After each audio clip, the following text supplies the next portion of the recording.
guys. Bakit ganun? Yan, pupunta kami. Bibili kami ng cake ko para kay Kuya Brent kasi it his birthday today. And bibili tayo ng cake sa Palayan. Let's go, guys.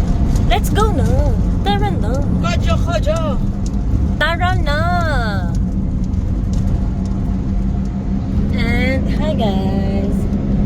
Ano may matsura namin? Diyos ko po, anyari na sa laban lang alaksa.